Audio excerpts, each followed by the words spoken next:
CMFTI nam pi tau khom namuna generator bu zong sim chai tabongai tan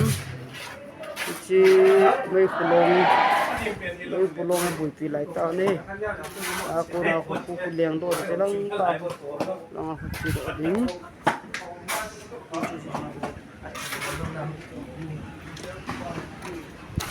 langa hi kampai bang kampa le sinyal kampa còn có thể dừng viên buông dừng cả buông này lâu lại thôi thì anh chạy đi không sao hậu neo chạy đi buôn này tao vào lệ buôn này tao vong cả không chín là phải tụt nó viên buông này lâu lại rồi về giờ chạy đi utan mua dâu xin cái papi đi cái tạ sân bang nung mo nung mong tay mere tan mei wa hi akin nung sit nai bui ta lo diu hin ve hoi bang mung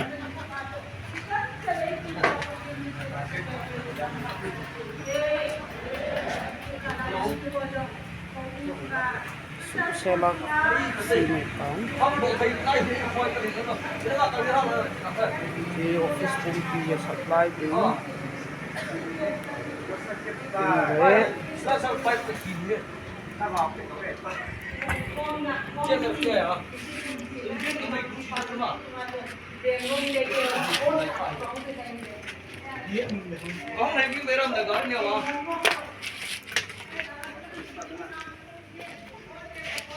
chỉ ground floor kitilai hi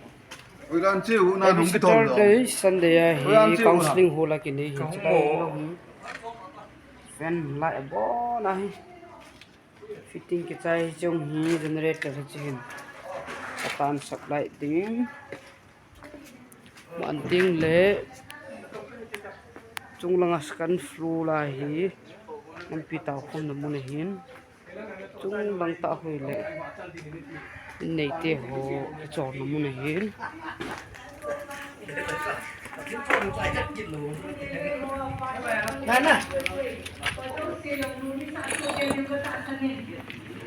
cái chỉ tố ăn đấy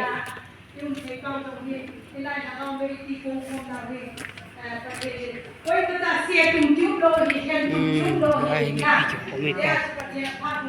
đây á